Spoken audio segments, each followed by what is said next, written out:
But like that kind of shit it couldn't be popular back in the 90s. You know what I mean? Like who was gonna ever find that shit?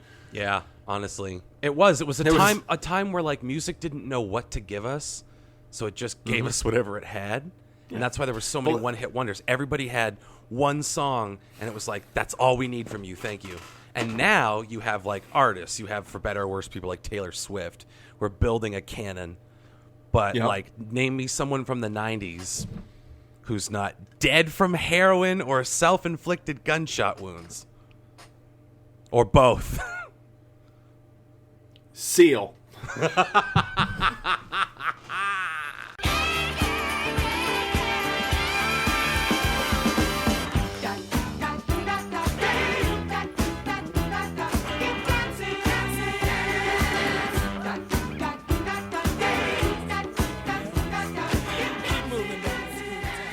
Well, we're back on the Skimbo Lounge.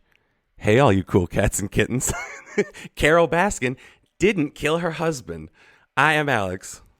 And I am Rory, as always. Hot take there, man. You think so? Because I remember you agreeing with me. I think the cartel killed her. You're right. Yeah, cartel killed the guy. Him. Her. I've been She's drinking still kicking. today. You see, Joe Exotic was trying to have her murdered, but he hired a dumb guy because he is, say it with me now, a dumb guy. Eloquently put. You watched all of Tiger King, right? Yeah. Are you kidding? During all of this? I've watched everything. Anything remotely interesting I have watched. And I still didn't finish Love is Blind. You're a piece of shit. We'll talk about that. We will. I just couldn't bring myself to do it. I'm telling you, I'm rewatching shows. And I still will not watch that. But we'll go back to that. You recalcitrant fuck. Ooh, recalcitrant. That's a $10 word there. I learned it from a Bollywood movie. And that's a true story. So, great. Welcome to our first socially distant Corona-sode here on the Skimbo Lounge. Yeah, for those of you who don't know, I'm in New York, and Alex is back in Vermont. Been a crazy couple of weeks, I'm sure, for you guys at home as well. You know, it's pretty crazy here in New York. Gotta tell you. It's been a weird couple of weeks. You know, we were wondering if you were going to end up being able to come back to New York, if this was going to be over in time. You want to talk about that a little bit, or? If you had your money on he'll get back to New York with the time this whole thing blows over, you're fucked. Your bookie is going to break your legs. Yeah. Yeah, I'm done. I'm out. Yeah. I got my shit. I'm out. I'm not staying. Dude, I didn't sign the lease, but it is a predatory lease. I am really glad I never put a signature on it. Really? Like predatory in what way? They're trying to like grandfather us into a new deal without anybody signing a new lease. They just want to like flop over the old one, but with a 10% price increase. I'm like, gentlemen, 10%? My name is not on that. Good luck to you. Yeah. Yeah. Well, they were trying to agree to it, weren't they? They want to stay another couple of months, your other roommates. From what I gathered. They renewed. They went month to month, but they got month to month from them. Yeah, they neglected to say I'm not a part of that, and the guy was like, "Well, what the fuck? We need someone to be living in that room." I was like, "You do." However, you have no forwarding address. You have no signature. I bid you all good fortune. You have been paid in full for the time I have spent there. Now, as they say on Shark Tank, I'm out. Yeah, I'm sure I'm a big swing and a miss on behalf of the company for not making sure that you'd signed it. Yeah, probably. But that's on them, you know? So they're probably going to fuck with my credit rating and shit. That's going to be fun. How are they going to try and fuck with your credit rating? You can go ahead and fight that. Yeah, I will. Yeah, bastards. But you're right. They might. Well, why don't you tell the listeners at home what you found was happening with your room before you had come back to get your stuff? Because I find this whole story fascinating. Yeah. I mean, yeah, go ahead. And then we can talk a little bit more about the past couple of weeks in terms of the old coronavirus. There's a lot. We've been gone for a while. Yeah, I mean, that's the thing. Other podcasts, like, soldiered on, but we just, like, we tripped over our fucking balls, man. This hit us out of nowhere. And because if you listen to the last episode, our comments about coronavirus have not aged well. And we're just like, we're going to get it and be fine. And then just like huge gap between episodes. To be us fair, being like, is your mic working? Yeah, well, to be fair, we both got sick and we were both okay. You know, I don't know if I had it. I might have just had a cold at the same time. Well, that's fair. I had not willing to say I had it if I don't know that I had it. With the amount of times that I've had to go out in New York to get like groceries and things, and a startling number of other people that are out, I am pretty sure that if I hadn't gotten it when I did, I would have gotten it now. And I don't want anyone yelling at me because I got sick and then I waited a full 2 weeks after I was sick before I went out. So don't tell me that I was out there spreading the disease. You can go fuck yourselves, straw man that I've created. Just because his room looks like a monkey cage and it's heavily soiled. No, that's fair. I told you I was here. I've been 90% of the time since this thing started. My last day at work was March 20th, I think. Whatever that Friday was, if that 20th was the Saturday, I don't know. But your last day in the physical office? Yes. Since then, I have pretty much been in my apartment. And oh boy, that's been fun. Well, that's the thing. I want to say on the first pod where we were in New York, how our lives became divergent timelines at one point. We were like trucking along with each other through like Boston and Texas and everything. And then you went to New York first and I stayed in Vermont a little while longer. And I talked about it like divergent timelines. You know what I mean? Yeah. Because much of our shared experience growing up is shared, and then it blipped out for this minute and then came back together. But now it's split again, and not for like a super long time, but... Well, and to be fair, I think we thought it was going to be a lot shorter of a thing than this. And, that's not any comment about whether, I think this whole thing is necessary, but that's my take. 100%. Yeah. 100%. So, but I think we kind of we did underestimate it because of, how casual it seemed for us. But then once, news started breaking and things, it clearly became a very serious thing. Yeah. And so we eventually started getting into discussions about microphones at both ends and what, streaming thing we might be able to do in order to record, to keep going. And to be honest, we've had to go through several iterations because it hasn't been exactly the most smooth of rides. I'm sure, if you've got your volume up, you might hear a slight hum or, a little bit of echoes and stuff like that. Might hear the clock behind me ticking. I don't know for sure. What a metaphor. Metaphor. But so we're doing our best, but we realized that maybe getting some content out was probably better than nothing. And hopefully, you guys aren't absolutely like insane by now. Because I've got a feeling everybody else has been staying in. If you've been responsible, listeners, I'd like to think that the Skimbo Lounge's listeners are the most responsible. I would like to think so. But you know what, Rory? I don't know for sure. Because I haven't seen anybody in weeks. Well, to bring it around, you look at what's happening in Michigan, Oh, fuck, man. It's crazy the number of people who are just like, whatever. And I'll be fair, I've seen people on social media that I know who are like, we're at the park today. Don't worry, not a lot of people around.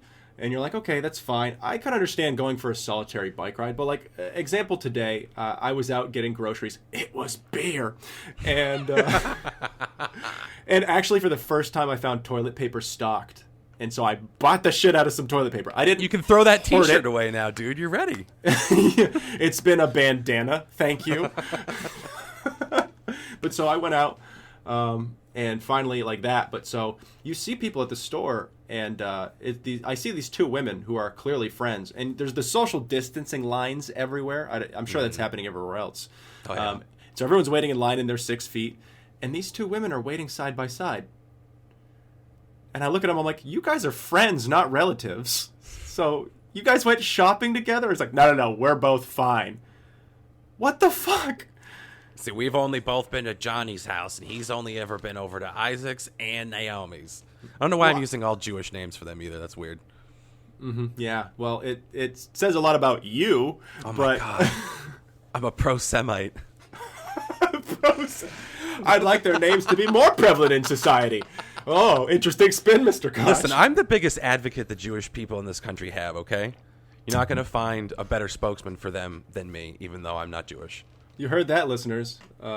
Alex, pro-Israel. No, sometimes I just get drunk and rant about fucking defense spending budgets. Hey, man. It's fine. I'm not going to go there. Thanks for the Dan Harmon assisted dunk on that one. Yeah, you're welcome. But anyways, I think what's happening, I've seen a lot of different comments about what's going on in Michigan in terms of, what their rights are, what they have the rights to do. Some people calling them terrorists, some people calling them fucking heroes. And I'm not going to go so far as to call those people terrorists because I don't think what they're doing is technically unlawful.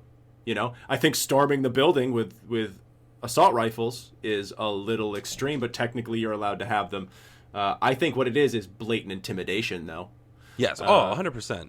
All it takes is one person to walk through them without saying a word.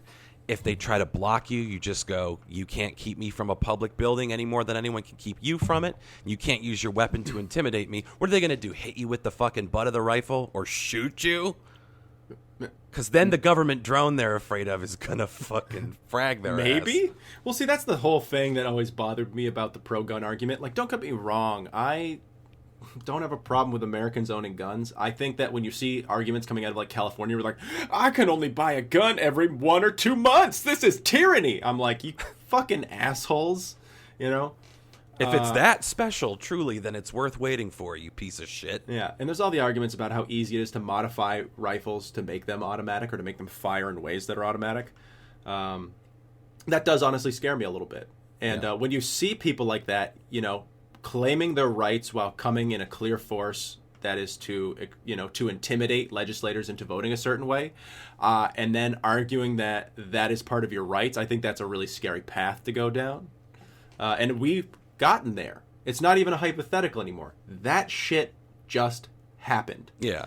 And put that in the fucking history books. And you see this happening in other places, but Michigan obviously is the most prevalent, and it's fucking ironic considering the fact that Michigan is doing pretty fucking poorly comparatively to many other states, and it's because so many people there have been hit by this AstroTurf campaign. And are listening to it and buying into it, So walk out what an AstroTurf campaign is. Well, basically, it's just you hit particular demographics with information to spin a particular rhetoric when you think they're going to be susceptible to it. And so a lot of the thing that happened here was, I can't remember the name of the company, but it's like free Michigan now, and there's like a free Florida now, there's a free Maine now, there's one for everywhere, and it's all based out of this. I believe all the companies were based out of Florida. Again, somebody smart's doing it because they know the place to put the corporation to to benefit them in terms of, I think, taxing, and then they just are crushing Facebook with the same message.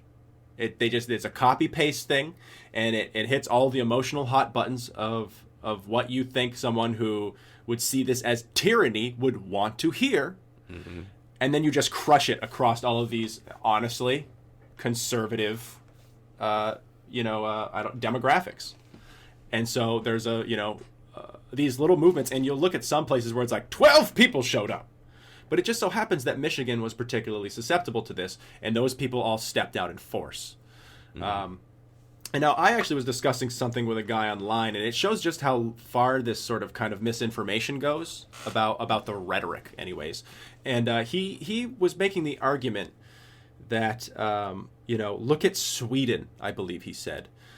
Sweden has taken the precedent to say that if you are, say you have an autoimmune deficiency, or you are, unhealthy in some way already, you have pre-existing conditions, that you should take it upon yourself to isolate yourself. And everybody else, as long as they sort of handle it responsibly, being the key words, it's okay, go out and do it. Why can't we do that sort of thing? And my response is that per capita, Sweden is doing about 6 times worse in death rates than all of the neighboring countries around it. So why the fuck would we want to accept a model that has been proven to fail? It is killing people. And it turns out, shocker, people aren't fucking responsible. Look at Michigan. They're doing really poorly because they're all sitting there talking a big game, but you know what the one thing you see a lot of those protesters wearing? Fucking masks. Mm-hmm. So on the one time they're standing there being able to address that they want their freedoms, so that someone else can cut their hair, you know. And on the other hand, it's serious enough where I will wear a mask in public. Which one is it? Well, it kind of works. Both. It kind of allows them to be big pussy cowards and to get away with it. We can at least agree that this is terrorism adjacent, right? Because I know you said you don't think it's terrorism. And I would like to state, I don't necessarily believe all gun owners are nuts or anything like that. Like you said, I don't have a problem with gun ownership. Sure, we know plenty I have a of problem responsible with gun owners. with bad gun people. Mm-hmm. I have the kind of people who use their quote-unquote rights as a cudgel. Yes, yeah. There's a real problem with that. And talking about when you mentioned fearful, people, these sort of people displaying cowardice, honestly. I think if you're the kind of person who needs to go make your voice heard with a gun in your hand, then you're displaying your fear 100%. You're terrified. Yeah. I don't know what you're terrified of, and it does seem irrational to me. But to say that you're coming in a show of strength is not fucking true, I think displaying weaponry is the ultimate sign of fear for a lot of people. Well, and again, with the masks, it's like you are afraid to catch the virus. You're afraid of your identity being exposed. You're afraid, which is why you have these guns in the fucking first place. It's why you're here. The whole thing is wrapped up in that. Well, and it's just so fucking obnoxious because they've turned a health issue into a gun rights issue. Mm-hmm. Which, come on, like I said, like we've reiterated, I know plenty of people who like guns, and they like them for recreational things, just for shooting, target shooting, that sort of thing. I got no problem with that at all. I don't see any reason to be. I have a big fear of the people whose response to you is to protect my home, to protect myself from tyranny. Those two arguments really scare me. A, because statistics show that you're more likely to shoot your kid than to save him with a gun. And they go, oh, well, what about those times? Because I'm a responsible gun owner. I'm sure all those other people thought they were responsible gun owners as well. That doesn't matter. And then the whole tyranny argument makes me laugh, like you're going to be able to stop an AC-130 if the government decides to turn on its own people. Right. Oh, well, but the military will help you out. The military is going to do the thing that they're paid to do because it's a job. It's a job like anything else. And chain of command's a pretty powerful thing after boot camp, friends. Some people might change their mind, but not all of them. So the whole tyranny thing, as if the government doesn't have a registry for you and all your buddies doing your little militia group out on the border. They know about you, friend. They know all about you. So the second that the government tries to actually be tyrannical, you are the first fucking people going down. You are done, you stupid bastards. I don't get it. I don't see the rational argument there on either end. It's the kind of thing. Yeah, go ahead. No, go for it. Well, what I was going to say is I used to argue with a guy at one of my old works where he would say that, I don't understand why liberals are so afraid of guns. I don't understand why they're so afraid. And so I said to him, why do you have your gun? And he said, well, to protect my family. I said, okay, have you ever used your gun to protect your family? He goes, no. Oh, so it's just in case. You're doing it because you're afraid something's going to happen. So it's the same fucking thing, isn't it? I don't understand this whole rhetoric of you wanting it for this thing that might potentially happen, but statistically never will. Mm-hmm. That's all I got to say on that. It drives me nuts. I think that there's a lot of other things that we could be discussing in terms of what's happening with the virus, and they've made it into a gun issue, and it's fucking childish. I mean, the whole, oh God, I don't even want it. Coronavirus shit is all we get all day, every day. And for me, where I'm staying, it's Fox News's coverage of the coronavirus all day, every day. Not my choice, folks. Rush me and Tucker Carlson have dinner together every night. Day 41 of the hoax. Dessert in my belly. Jeez, man. Is there anything particularly interesting about that spin? Or is it just about how great of a job Trump is doing? Oh, there's nothing interesting or clever about it. It's totally transparent. They're just picking a series of as the goalposts shift, they are creating different scapegoats and marching those out and getting people outraged. And this is how we get these fucking militias at the state legislature. Yeah. I'm seeing it happen in real time. Because they ask questions like, but did these gentlemen have a point? are afraid that they are taking away our rights. And I go, you understand what a state of emergency is, right? I don't know. Let's all just take a second and realize that if we were in this situation, and we are, we'd be pretty ticked off too. Enough to say, come on down to the State House rally. To put it in perspective, I don't think Fox News will ever report on the dark sides that you see here in New York. Like, a story came out, I think it was 2 or 3 days ago, about a morgue in Brooklyn that has been banned from using U-Hauls for life because they were stacking bodies in them. Well, it's not funny. That's morbid, but it's the worst thing ever. It's horrifying. So there's I gotta get in there. I'm gonna get out of New York. I think. You gotta not to set it in stone, so to speak. But I'm really considering leaving New York City, especially after all this craziness happened with my work, and everybody's just getting let go. But the weird thing about my job was everybody else kept their jobs and I was let go.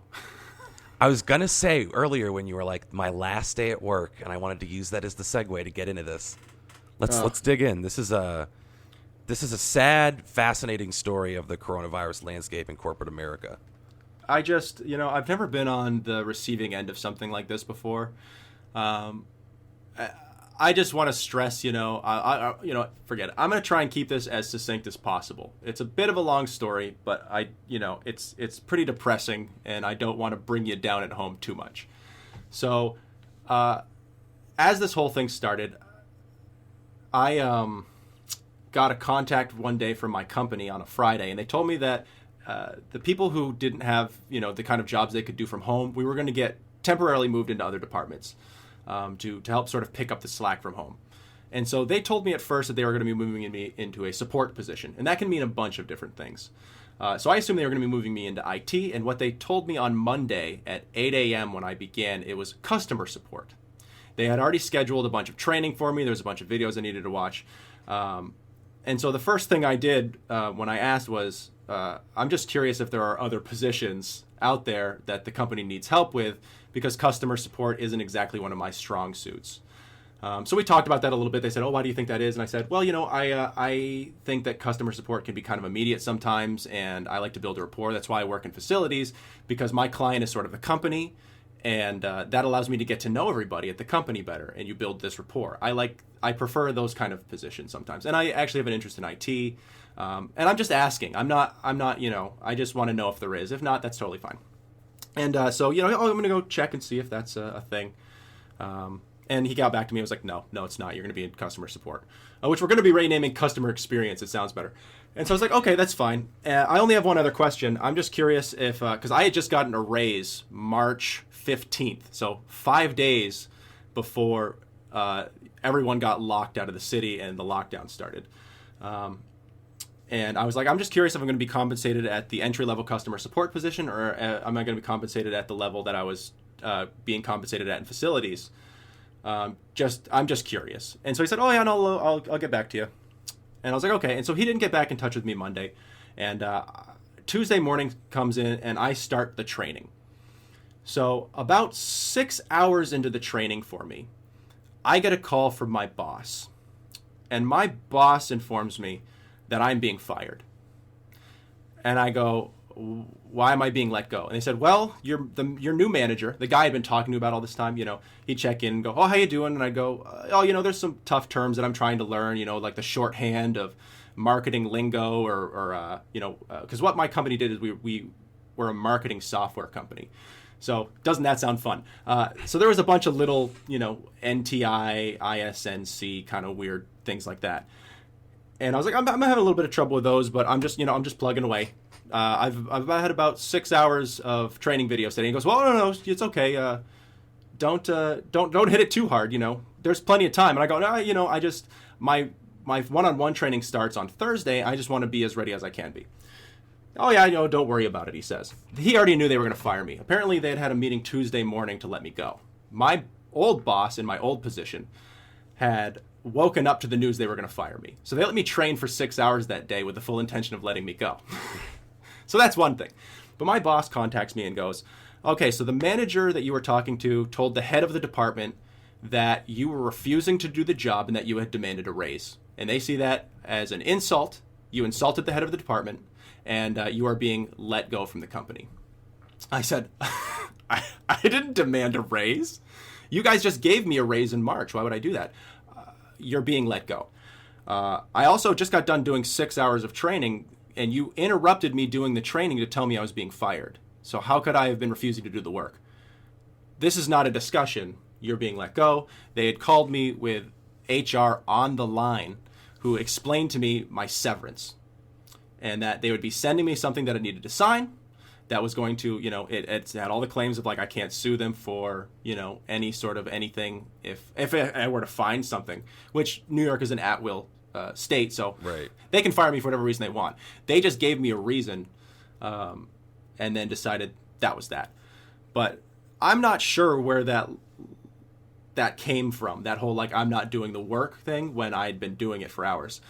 Especially because Mediaocean being a software company, they have metrics that show what training you do and what level of completion you've done it, so that they can verify that you've done these things. So there's definitely a paper trail of me having done the training, and there's definitely a paper trail of me talking to my manager via Microsoft Teams, which is sort of like the corporate Skype kind of thing. Mm-hmm. Asking him certain questions and reiterating that I'm doing the training.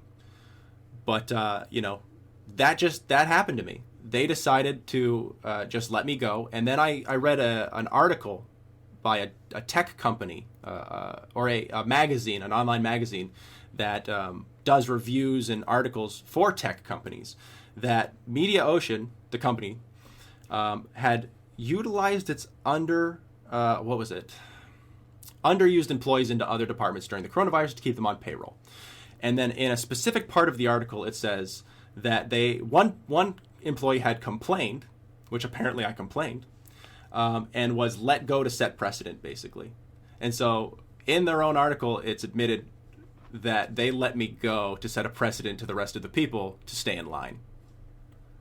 So let me ask you a question. Yeah. What is your best guess for why this new manager, the guy that stooged on you, I don't know. What's your best guess for why he did that? I think that the thing is it's not his life, so he doesn't give a shit, to be honest. There's something about that, or maybe he just didn't want to deal with me. I ask a lot of questions, to a fault. I think everybody at home knows that I have the tendency to ramble sometimes. So there's always the potential that he realized that training me was going to be more of a difficulty than anything else. And because I honestly was one of the lowest paid employees at the company, they just sat there and went, fuck them. Again, I'd never worked for this department before. I'd never really talked to any of these people. So it was very impersonal for them. I still don't know the name of the head of that department who decided to go, let this guy go, kick him. To be fair, I liked everybody I worked with. I liked my old department, and I think that's a lot of what happened too, because the rhetoric before them telling me I'm going to work a customer support job was my boss and my boss's boss contacting me on my personal phone to tell me what an opportunity it was that I was being given. And my response was sort of, you guys just gave me a raise in this department. I really like working with you guys. And I had already had a conversation with my boss earlier where she was like, you might be able to go work in the training department. You might be able to go work in this department. I said, I'm going to stop you right there. I am here to pursue entertainment in the city. I'm just looking for a job that pays me well enough that I can save some money and do the things that I really want to do here. I like working with a company. I'm always going to give 100%. And as far as I know, that's always like, and the reason I told this to my previous manager was because I actually felt comfortable having this conversation with them. I knew they weren't going to be like, you're fired. I trusted them.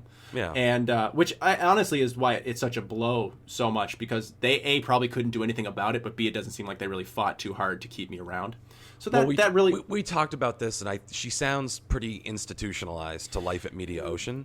I don't think you're going to get her to risk her neck for you as much as she likes you.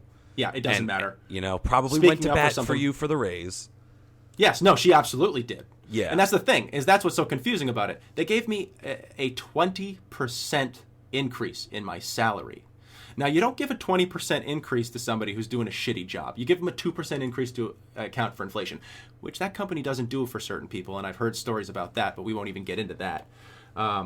I don't really know what it was, you know? I think it was them moving me into another department. And again, at most companies, telling them something like that, I like this position, I like this part, is career fucking suicide. And a lot of places it will get you fired. Because I've had multiple managers, you know, in other positions where I was like, I'm going to stop you right there. I'm leaving this company. Tell me, you know, we're going to move you into this department after a certain while, you know? And I'd sit there and go, I don't want to move up. And they would sit there, and I had someone explain to me, it's not about you. It's not for your benefit. It's for the benefit of the manager or person who hired you. It makes them look really, really good to have somebody come into the company who's invested in learning more about it by trying out a multitude. You've got an eye for talent, Karen. Yeah, exactly. It makes them look very good. So they want you to jump out. So honestly, if I'm taking a real honest guess, I think what was happening was I was being slid against my will into another department, and when they saw hesitancy from me, when they got the signs that suggested that I would help them but afterwards would not want to stay in the position, they decided it was easier to cut their losses, fire me, and then hire someone else back in that same position in what's going to be a corporate buyer's market in New York City very soon as we hit 20% unemployment nationally. I think it was 16 today. Yeah, it's a slam fucking dunk. Yeah. To let me go, especially after giving me a 20% raise. It's just too easy. So they decided, like, this is the perfect time to cut the cord. Everybody else is getting unemployed. No one will notice. And if we only lay off the one guy, lay off isn't even the right word. If we fire the one guy, no one's going to notice. No one's going to pay attention to this. And they even kind of offhanded in this article that's a real nice puff piece that lays out a bunch of bullshit. It actually says in the thing, it's like, these employees were allowed to choose which departments they worked for, and there was discussions about what their strong suits would be. That's a fucking lie. I was never asked what department I wanted to be in or what type of position I think would work. They said, you're going to be in customer support, Rory. And I said, okay, that's fine. I'd love to help you. And they said, well, yeah, and if you do a good job, then we'll go ahead and you might just stay there. And I go, I like my old department. I just got a raise. And they went, can this fuck. So that's my fun little story about working in the corporate world in New York City. That's my experience. And it's sad because I watched this company let go many other people in this fashion and kind of almost sat and said, it won't happen to me. Well, tell them about the UK office, the redundancies. So there was this manager, the head of this certain department, and he had 3 guys or 4 guys, I can't remember the exact amount, that was working for him in UK, doing a certain job. And then he had 3 guys working stateside, doing the same work.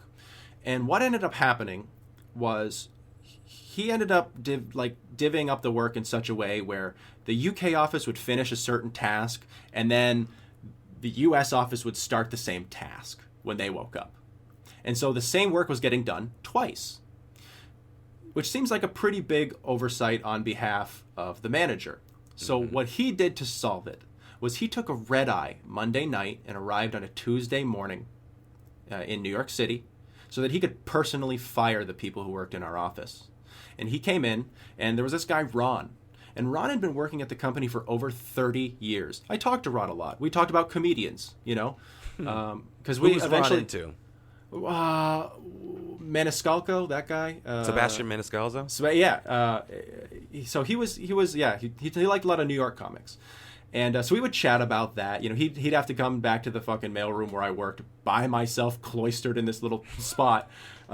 You know, every now and then people would come through, and he'd come through, and every now and then he'd like do some things, and then we'd have a conversation. You know, he'd take the time out to get to know me. Guy was a nice guy. He was a grandfather, and had dedicated 30 plus years of his time to the company. I remember him coming in that morning and sort of being like, you know, do we have any of this in stock? Because I handled a lot of like the stock of like random crap for the company, and one of the things I had was a shit ton of umbrellas. He's like, can I get one of those? It's going to be raining later. I forgot to bring. I was like, I got you. It's fine. And then about 30 minutes later, I was sitting there talking to our receptionist at the time, Chelsea, and he walked over and goes, that's it, I'm fired. I go, what? He goes, I'm out. You know, good luck, guys. I'll see you around. And he just left. And that was it. And I never saw him again. He didn't even get time to go back to his desk to pick up his stuff because security walked him out. They wouldn't let him go pick up his things from his desk. I shipped them back to him. And they did the same thing to another guy, Danny, who'd been working at the company for 7+ years. And then there was a third guy, and I don't know how long he'd been there, but he was gone too. And then that manager, to solve it, rehired those 3 positions in the UK, from what I hear. And that's how they handled people. There's a ton of people who worked remotely for the company, and they purged the shit out of those people at the end of the year. Our company last year boasted, I think it was $100 million in profit. And they just let go of a ton of remote workers because they fucking hate it when you work remote, which is ironic considering what's going on right now. Yeah. But they really don't like it unless you're the head of a department, because one of the department heads lives in San Francisco, and they don't say a thing about it because she's what the company refers to as an FOB.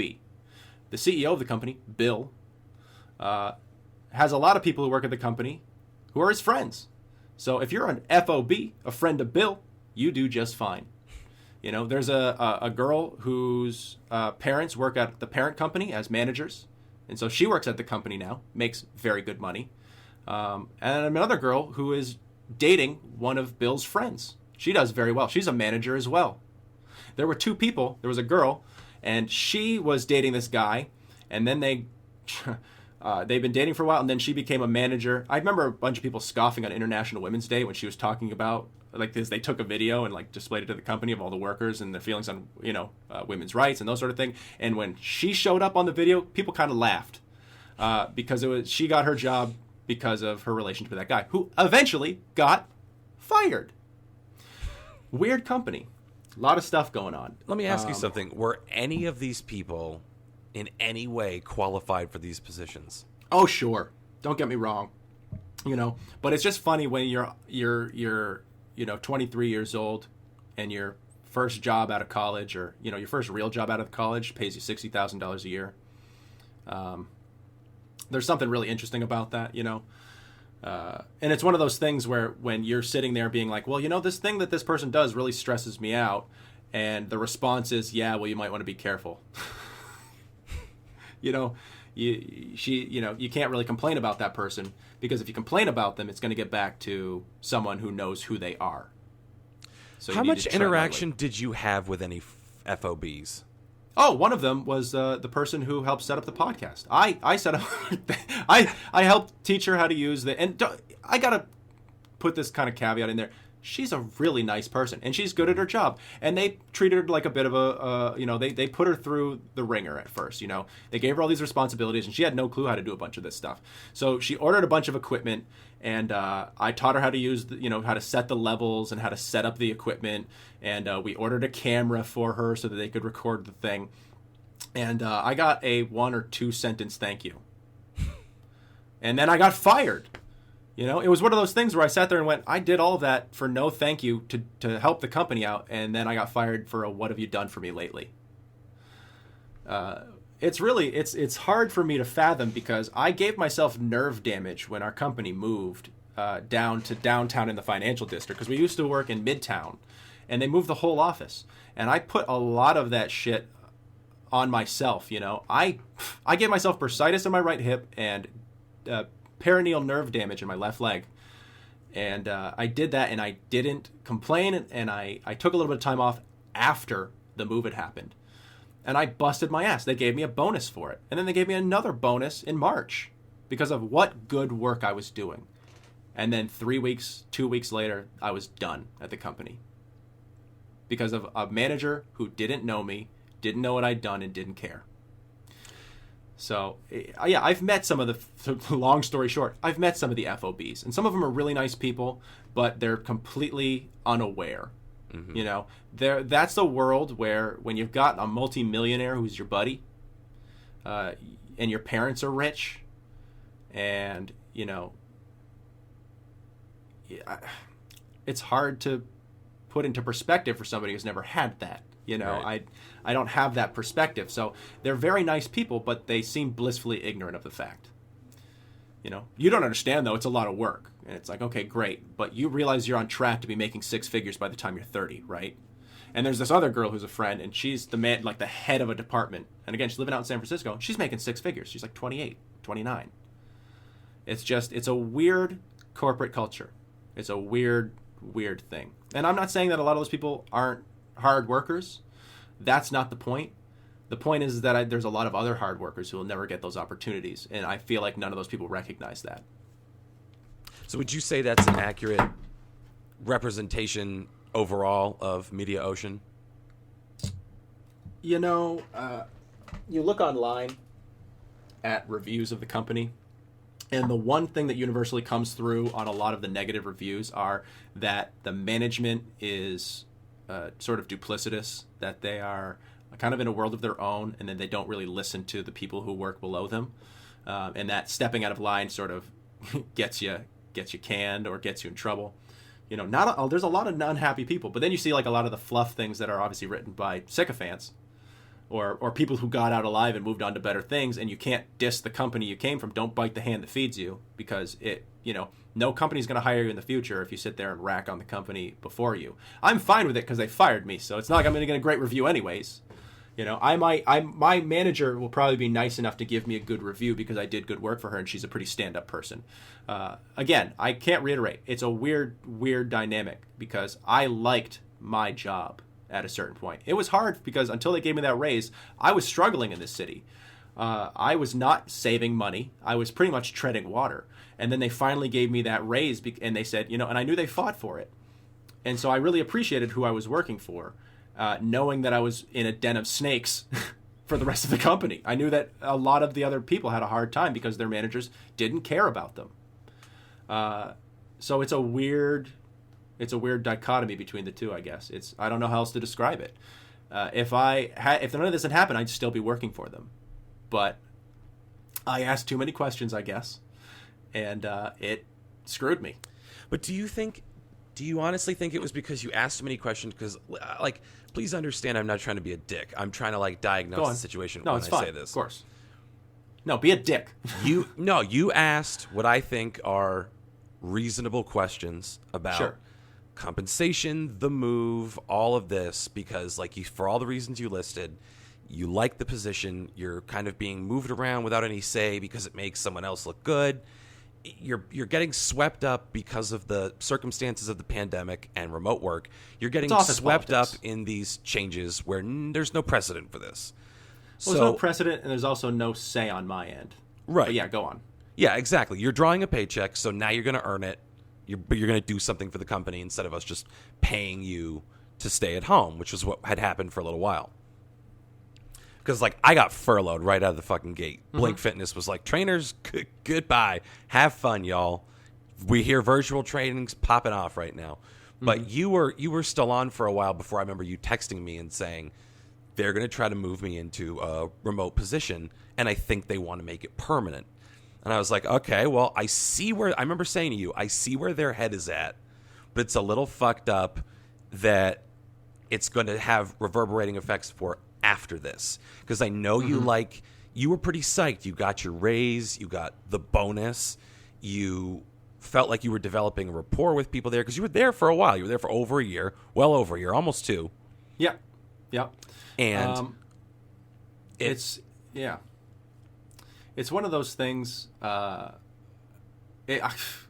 I am still processing it. It is not even a month old at this point. Yeah.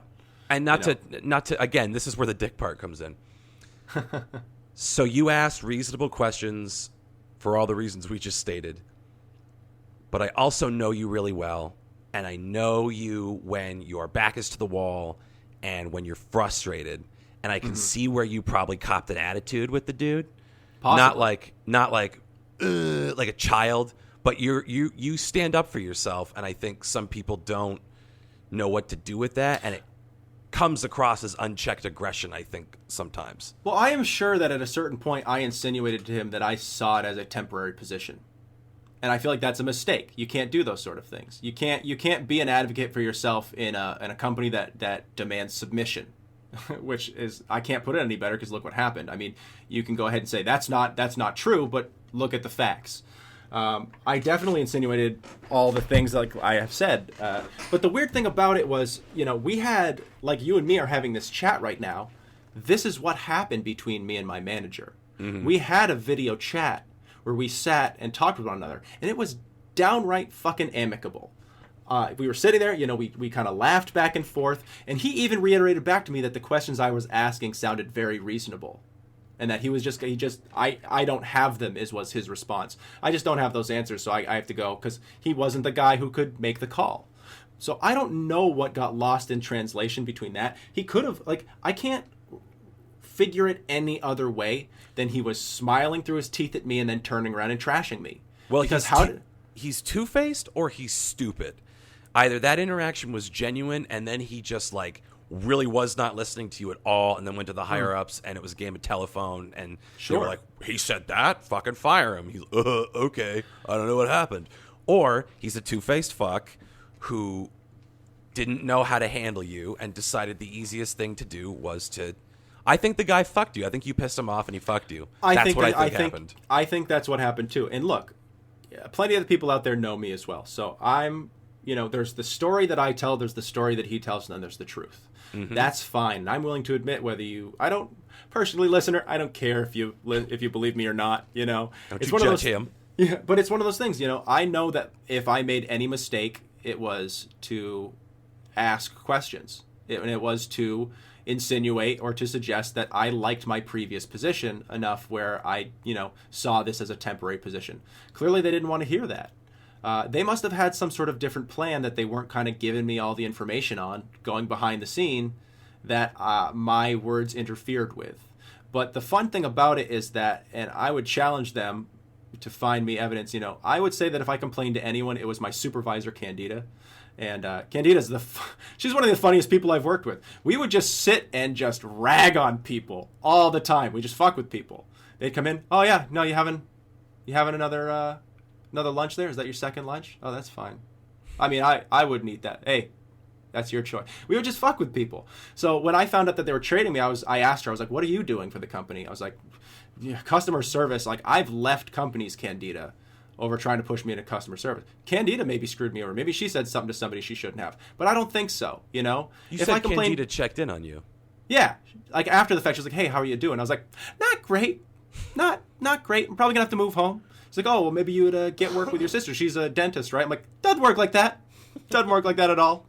Sure, let me get my tooth in my pulling kit. I was like, I'm pretty sure she didn't lay anyone off either. So, and she's not a partner yet, anyways. But, it was one of those things. So she checked up. So she's, I don't think so, but it's just a weird thing to have it'd be like if you and me had this conversation and then afterwards you put the description. You're like, Rory bitches and moans about the job he lost because he's dumb today on the Skimbo Lounge. That's perfect. Great. Thanks. But it'd be like if you did that to me, Yeah.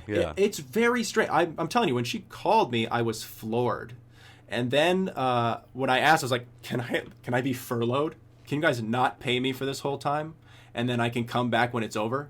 And they said, no, the company sees you as being not a team player now, and they don't want that. They don't want people like that working at the company. I wanted to be like, that's all you have working at the company. But, it's just, I don't know. That's what happened, and that's, all I really have to say about that at this point, I guess, anymore. I said I was going to keep it succinct, but I rambled like a motherfucker. It's a hard thing for me to deal with. It really is. And in every iteration of our test podcast we've done, we've talked about this. Yeah. And I think the picture for me becomes clearer every time. Well, my story hasn't changed. So. Right. No, it hasn't. It hasn't. And the thing is, I told you before we were recording today that if I thought your position was untenable, I would tell you to back off. Sure. You know what I mean? Mm-hmm. So when I say I think you probably copped an attitude, blah blah blah, that's helpful Playing context for what I think happened. It's not, well, this is all your fault. Well, no. I'm sure at a certain point, they were trying to, because again, I got told many times by these people what a wonderful opportunity this was for me to work, to move up and to make more money.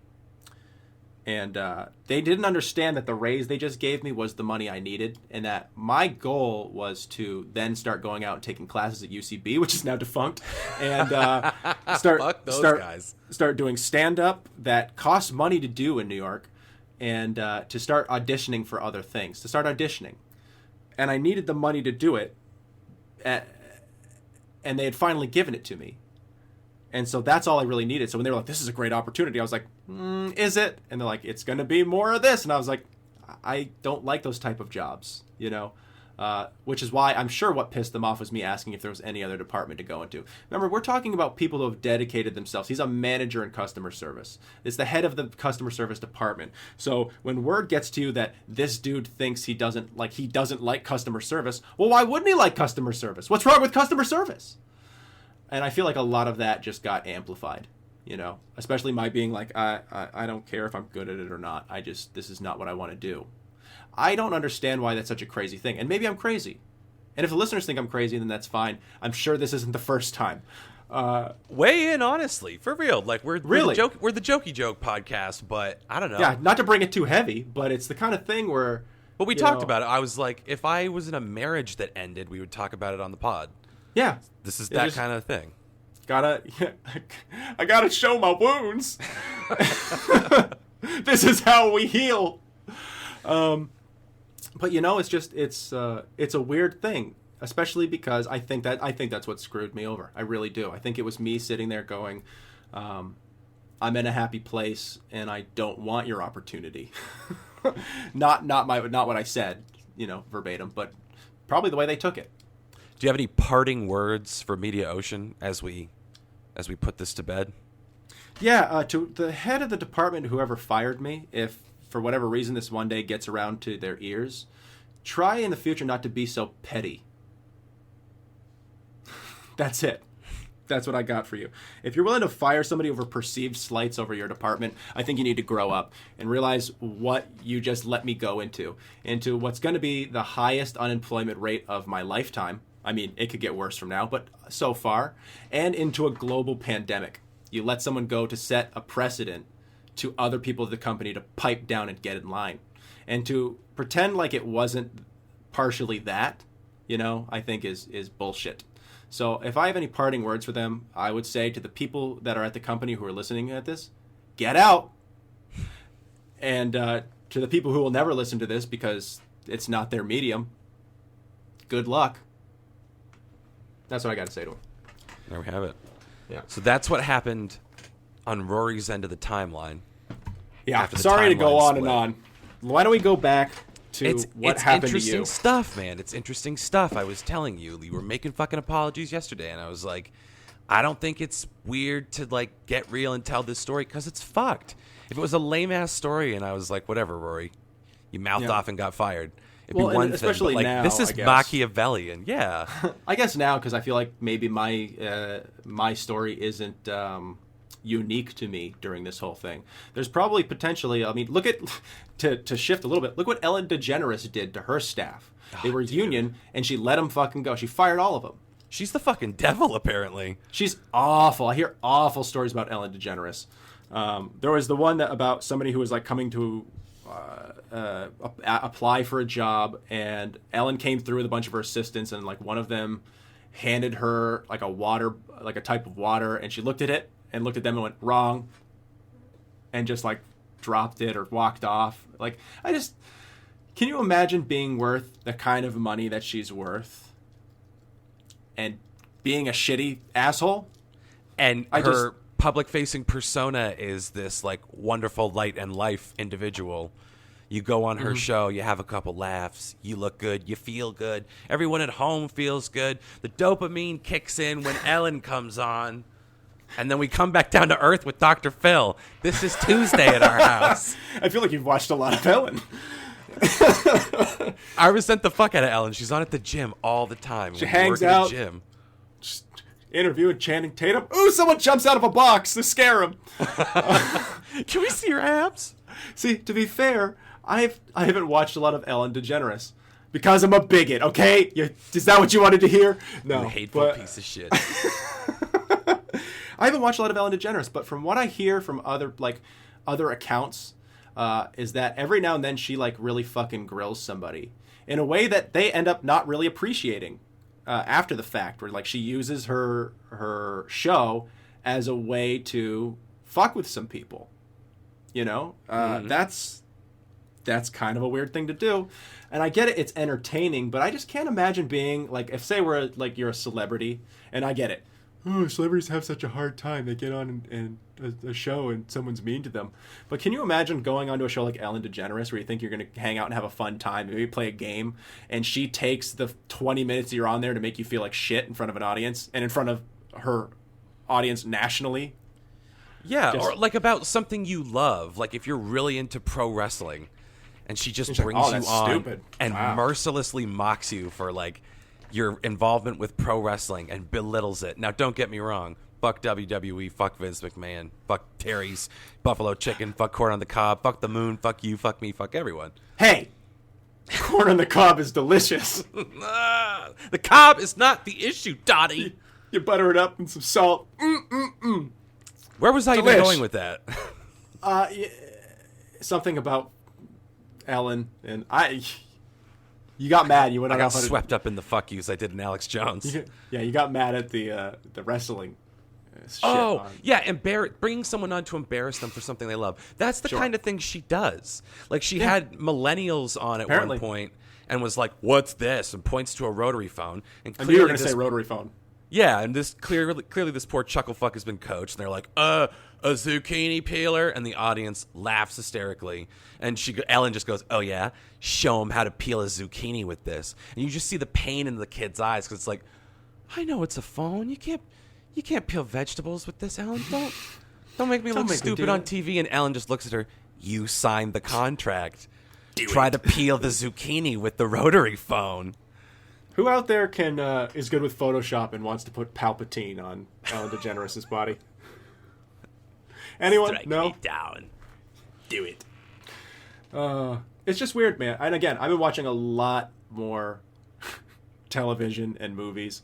I convinced somebody I play video games a lot with to watch Battlefield Earth, and now they won't talk to me. No, why would you do that? Well, they were mad. They loved it, I'll be honest. Actually, they enjoyed it. They sit there and go, "Do you think you have leverage on me?" I sit there and we laugh and laugh and laugh. God damn it. I'm trying to get them to watch that old Dark Side of the Moon movie. You said you're not spreading 80s. coronavirus, but you are spreading taste in bad movies. I'm spreading a certain type of disease. Listen, I'm telling you, I've watched most everything. And I know you finished Love is Blind. Why such a glutton for punishment? You're talking about me watching bad stuff. I really thought it was going to go... That was 8 times longer than Battlefield Earth. Oh, Rory, it felt like an eternity. It felt like I spent 8 years shackled to the couch watching these shenanigans. I was going to make a 12 Years a Slave reference, but I won't. It seems a little tone deaf, don't you think? Well, that would fit right in with the vibe of this show, where the worst thing that Jessica did was feed her dog wine. Is it a small dog? It's a small dog. No, it was a golden retriever. She just lets it have wine. Hey, Friend of the pod, Jeff, I believe on Twitter, said just that. He was like, the least problematic thing Jessica did was feed her dog wine. Because on her wedding day, when they do the candids... Oh, God. They're following her, and it like shows her getting ready, and she's like, ever since I was little, I always thought of love as like winning the World Series, reach for the stars, over the fence. It's a quote from an Olsen Twins movie that she rips off word for word to describe her ideal romance. So she's also at that point, but notice her talking about love as if it's a game. As she's on a reality show. Again, the least problematic thing about using Olsen twin quotes as your vows, in essence. Olsen? Oh, that was her vows? No, but it might as well have been. It was her little like testimonial before they dragged the ceremony out. My girl Giannina. In her wedding dress. Oh, man. What an awful thing. What an awful... See, I can't will myself to watch that. I'll watch a bunch of crap. I've been watching through NCIS. I'm starting to get to the later stuff. Ziva's left the show, and you're sitting there going, gee, what point is the rest of the cast going to get, uninterested and start leaving? I bet it's soon. Did you know that Polly Perrette was 40 years old when they were filming that? Go on. Wait, what?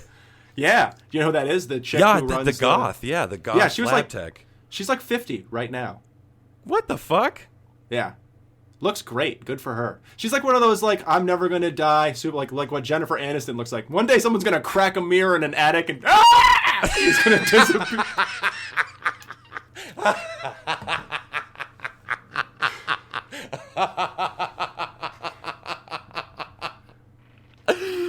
Oh, fuck. That's the best thing I've ever heard. You know, that's what I think of. But, yeah, so that's the kind of stuff that I've been watching. That and every movie that comes out on Netflix. Extraction! Watch one of the Hemsworth brothers. The Thor. Which one's Thor? Is that You Chris? know it's Chris. It's Don't Chris? front. I know a lot of Chris's were in that movie. I always want to call him Liam, though. Maybe I like Liam better. Liam's the Hunger Game boy. Oh, right. See, we always got to go through this. I'm honestly really, really bad with names. I've always been really bad with names. You're Hemsworth blind. The Hemsworths. Yeah, one of them. Doug Hemsworth. Davey Hemsworth. Larry Hemsworth. Yeah. Corky Lannister. Good place reference for you guys. Yeah. But, love that show. If you haven't watched it, watch that show. It's fantastic. Oh, it's fucking awesome. Can't recommend it enough. But I've been watching everything. Like, he was in some movie about him rescuing a drug dealer's kid. Really, honestly, uncompelling stuff. His name was Tyler Rake. You watched it? I just know that because I remember Twitter lost its fucking mind. Because his last name is Rake. They were like, Trevor Rake. And I remember being like, was Trevor? Oh, it's Tyler Rake, right? I have no idea. I just told you I'm bad with names. I didn't even know the name of the Hemsworth that was in it. Rory, what's my name? Are you kidding? I don't know. It starts with a Q. But have you watched anything else particularly either amazing or egregious? Like, I'm watching through Parks and Rec again. Oh, I'd like to I gotta find my Leslie Knope. Or my Shauna Mulway tweet. Yeah, seriously. Don't the type A thing seems like a lot of work, dude. Shauna Mulway tweet seems like she just likes to Netflix and chill. Seems like such a nice lady. It's so sad they make her, she's always just getting bat around by the guys. Although, when it comes to Chris Traeger, she says no. So she's got some autonomy. Anyways. We wrote ourselves out of that. Yeah. We jumped right over the Bechdel test. I am losing my mind, if you couldn't tell. I've been in this room for 90% of the time Rory, for the that's past why you 30 need plus to days. finish watching Love is Blind. It's the companionship you've been craving. Rory, do you want to know how brutal this fucking show is? Let me guess. Wait, hold on. I'm gonna. What are you doing? Drinking some whiskey. That's neat. Is it something like that? No, it's far worse. Although something almost exactly like that plays out in almost every episode. Someone makes a bad pun. They're making pancakes and it's like, I flip for you. You know, it's some horror. You're so corny. I love that. God, just vomit buckets. I'll love that in 20 years.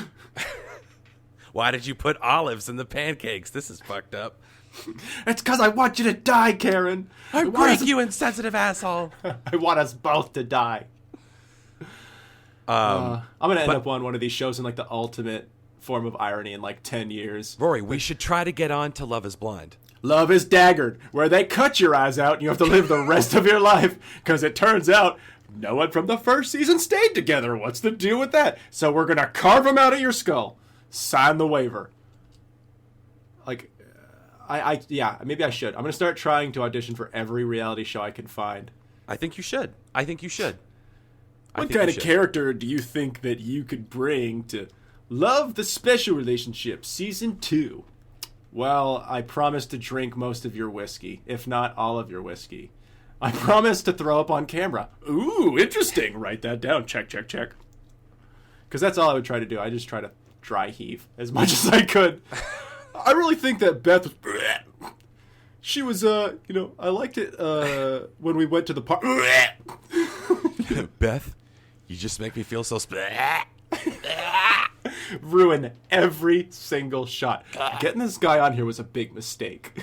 I mean, it's super compelling television, but I don't know, man. At tonight's challenge... Rory, calm down. It's my GERD. Who will get the golden test tube and move on to the next round? I don't know what that has to do with anything, but I imagine it's a show for nerds who want to fall in love. Love or reflux, that's what we'll put you on, Rory. watch 7 guys and 7 girls eat bland food for 4 months. Oh no, yellow mustard. I think I did pretty good on the Indian food challenge. It's so spicy. Why is everything so spicy? Oh, it's burning a hole in my stomach. Oh, what's curry chicken? Netflix will buy that right now. Netflix will buy that right now. Yeah. Don't we should just make that as a fake show. Love or reflex. It's fucking great. That's the next thing we're writing. We're going to write that. That's happening. Tonight. The golden esophagus goes to... It's Rory again. All right. Son of a bitch. Greatest player in the game. Oh, man. I tell you, it's nothing much else to do. You got to do Love is Blind. I got to tell you this, Rory. Giannina, remember when I said I knew the blonde was trouble when she walked in? Unfortunately, yes. I do remember when you said that. Okay. And all the thing that remember me is that I think you've been listening to too much Taylor Swift. Is that Taylor Swift? I don't know. Yeah, but she doesn't own the patent on I knew she was trouble when she walked in. Yes, she does now. Don't you understand? Because of the goat video? Then the goat is a fucking co-owner of that. That actually, you're right. That makes me enjoy the song. Lying on the cold, hard ground. That's pretty great. You're right. And even better, because you can use that as a moment to sync up the audio. You're right. Just match the goat sounds. Perfect. This is craftsmanship. Mm-hmm. The most brutal thing that, first of all, Giannina, rocket pop. She's gorgeous and like my ideal woman because she'd probably treat me like crap. When you see a gorgeous woman on a show about not seeing each other, some kind of red flag for me. I don't know. But then I got a feeling that all of the people on the show have red flags. Oh, in one way or another. It seems like all of them. Yeah. Well, I couldn't find it in the wild, and the signs, didn't tell me to become a hermit, so I thought I'd try my love tonight on Wheel of Destiny. And then you spin the wheel, and it's like, oh, you either like get a relationship or you go bankrupt. It's like Wheel of Fortune.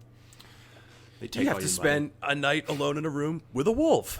Yeah, you've got to go into the rat cage. I was really looking forward to getting a date with Sam, but I guess it's the rat cage for me. Oh, they're biting me!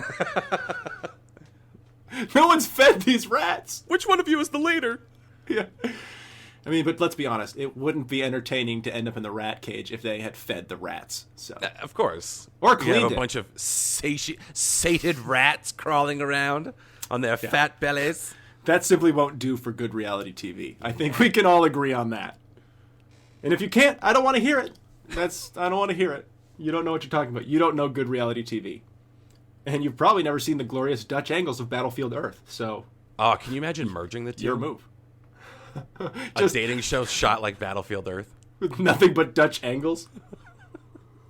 Who wants to date a turtle?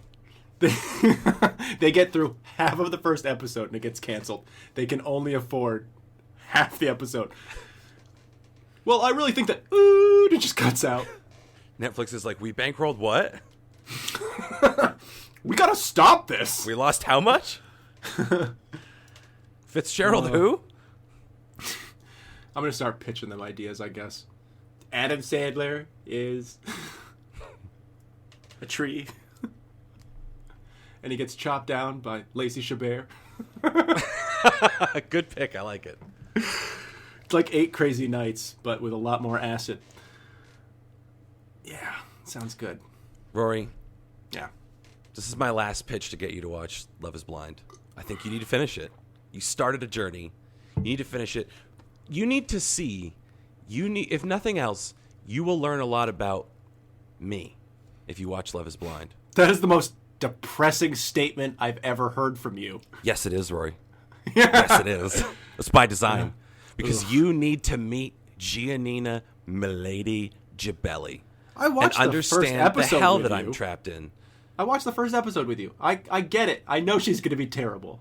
She's the worst. It's like when you find cartel videos online, you're like, I know that dude's about to get hit with a chainsaw. I don't need to see the rest because it's going to traumatize me. Dude, she chainsaws her boyfriend. He's on the bed and they're having a fight. And he's like, I don't understand what your problem is. And she goes for the jugular and goes, do you realize that every time you tell me I'm the best sex you ever had, I don't say it back to you? Oh, my God. You just watch the lights leave this dude's eyes. Wow. I'd be like, just confessional. I've made a huge mistake. Dude, she's perfect. It was at that moment I realized that I could maintain erection. That'd been the problem. There it was. See, I'm calling it. I think you're going to be an Amber guy. Great. Let's find out. I tell you what. If we can get somebody else on next episode to join us in our... Because now that we're doing it, via the e-world, on the old... we're using Discord right now. As long as we can get someone else, I will have that chat. And we will just sit there and go, why did you make us watch this? All right, here's my snap instinct on this, okay? It's got to be Jeff. If he's got the equipment, we got to get Jeff in on it. He's the one that cursed us like this. Oh, you're right. But then he gets on, he's like, I loved it. Like, damn it! I'm a big Jessica fan. He's already seen the whole thing, I want to get Jeff on the pod. If you're listening, and there's nothing better to do, so you better be, you asshole. I want you on the pod, but I don't want you on the pod for The Love is Blind. I want Tanner on the pod for Love is Blind, because I don't think Tanner's watched a teeny even iota of that show. I bet he won't do it. I bet he won't even do it. I bet he won't either, but I'm calling that SOB out. Tanner, because I know you've got the equipment. I want you on the pod, because I'll spend the next week rocking Love is Blind every day. I'll just sit around here going, taking notes, just dry heaving. Push it to the limit. Yeah. Just me on a treadmill. Walk along the razor's edge. But I'm calling out. I'm calling out Tanner. Well, unless he's Yeller, he's got to fucking do this. Well, we'll see. We'll harass him after this immediately to give him more of a heads up, because I don't know when you want to release this. I assume pretty shortly after, because what's the point? Because the thing is, Wednesday's our usual release date. I'm thinking about dumping this on a Monday. We can dump this on a Monday. We'll just give him a bit of a heads up, and then you guys saw the heads up. That's why you're listening. Isn't this a mindfuck? We're talking in the past about something that you're listening to in the future about something you heard about the day before. Whoa. It's like we invented time travel. Keanu Reeves. Yeah, we've invented time travel here on the Skimbo Lounge. I just want to let you know. That's just what happened. Who wants to fucking touch us? You want to talk about some of the other ideas we've had with this new technology? Well, we also were thinking about doing a stream. Now, some of you might be familiar with the Twitch network. Friend of the pod, Andy, is a Twitch affiliate. Yeah, he's apparently really up and coming on the old Twitch, the Twitchiverse. I believe it's for his guitar prowess, which anyone who's heard him play, he needs no boasting from me. You can see it to believe it. Guys, no joke. Fuck, what's his Twitch? Let me find it so we can plug it. Yeah, definitely. Keep talking. But we were thinking about doing some podcasting in the Twitchiverse so that you guys could join us live. We've got video screens going, so you'd be able to see us all in real time, sitting here making asses of ourselves, hearing the stuff that we can't edit out. And let me tell you, it's embarrassing. There's a lot of racism. You can't take some of that stuff back. We'll get banned from Twitch. But we were thinking about going on Twitch and doing some live stuff and doing the video so you can see us and my scraggly beard, which I'm growing out, for a potential future project. We'll see. If not, I'm wasting a lot of time and sweating. But, I like that tease, by the way. Good tease. Yeah. So you can see our ugly selves as we sit here and chat. And just to be a little bit more interactive, because there's a chat option to it. You guys can reach out to us while we're doing the podcast. If you're sitting there going, I want to hear more about that, we can just go right into it. All of the stuff obviously will still be loaded onto our regular streams on SoundCloud and Apple Podcasts and all the other mediums you use. And then most likely we'll also be uploading the video to YouTube. Just to kind of branch out a little bit there and to give it a little bit more interest and make it a little more interactive, especially right now when a lot of us have the free time. Yeah. if this is something you guys are interested in, we've got the Instagram, we've got the Twitter. We're not on Facebook because fuck Facebook. So reach out to us in one of the mediums if that's something you'd be interested in. We are on Twitter at Skimbo Lounge, all one word, no the, very confusing. But we're there, so if you want to find us, we'll be probably, even as soon as the next podcast, we'll be doing them live on Twitch. At least until this stuff is over, and whether I decide to move home so we're closer and can go back to the previous format, or whether we'll be continuing forward in this fashion. But even then, if this goes off like gangbusters, we can fucking continue on doing that as well. Yeah, it'll just be a higher quality, and we won't sound like potatoes. Yes, so far away. We are actually at Skimbo Lounge on every relevant thing, on YouTube, on Instagram, on Twitter, and on Twitch. Super. Well, that makes it pretty simple. Makes it pretty easy. Skimbo Lounge, all one word, no the, just Skimbo Lounge. Perfect. And friend of the pod, Andy's plug that. Twitch is KUZ929, and he does take requests. And he's a handsome feller, if you don't mind me saying so. I would. I might. It depends on if he's be willing to yell at me. To that ass. Incredible. You're not going to get a plug than that. You're not going to get a better one. No, come on. You know, that's free advertising for you, mister. And I know because I just got fired from a media software company. Ting! Look at me. I'm taking it in good stride. All in good fun. The world's ending, but we're going to be just fine. The world ends, fine. but we keep moving on, don't we? You know? We sure do. Sure. Speaking of moving on, what do you think? I think it's pretty good. I think I've made enough of an ass of myself today. I don't think you need to be that guarded, man. I don't think you need to insulate yourself Not that from criticism self-deprecating. like that. Yeah. Well, it's an interesting story, and it's a sad story, and I'm sorry it happened to you. Well, I appreciate that. And I believe you, and I think it sucks, and I'm glad everyone else can hear it so they know about this horse shit that's going down in this country right now. Hashtag believe all fired men. Okay, that's all. That's all I've got to say about that. But yeah, I think that's a pretty good wrap. I think we're good. Until next time. Oh, I did want to mention one thing relevant to the Twitch streaming. You son of a bitch. Well, I want to tantalize them with this last bit. All right, go on.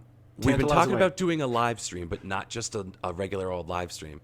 We're talking about doing a Friday night Twitch liquor social. Just hang out and drink with your old buds. Yeah, we're just drinking on the stream. You come listen to us bullshit ramble tamble. You're drinking too. You're interacting, sending us questions on the message board. We're hanging out. I'm going to decorate my set. I'm going to put up my little good vibes tapestry. Get the captain's hat out, flying around. It's going to be a good vibe. And I'll take a shot for every 10 viewers. I don't actually promise that because I don't want to die. Yeah, like we're going to... Anyways. All of a sudden... Look, we get 9, and I'm just like, thank Christ. Thank Jesus. I'm glad we're so unpopular. They'll listen to it after the fact, I tell myself.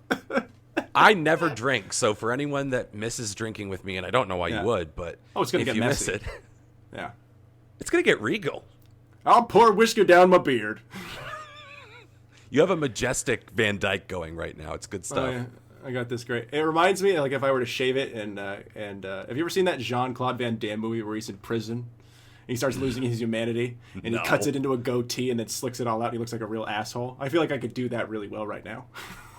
I dares ya. Minus the fighting in cages and having a great physique and being able to, pull off splits. Secondary to all. I'll work on it. I'll draw on some abs for the viewers. So next week, Jean-Claude Van Damme Rory checks right over my gut. Just little marker abs on your gut. Rory, the illusion does not work at all. Thank you for noticing. We're really concerned about how punchy you've become. I'll just keep getting comments. Do the truffle shuffle. You want to sit and cry. Money for your Patreon, don't you? That'll be the private pics. All right, we're good.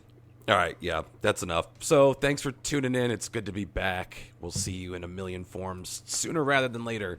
So until then, thank you. Go fuck yourselves. And good night.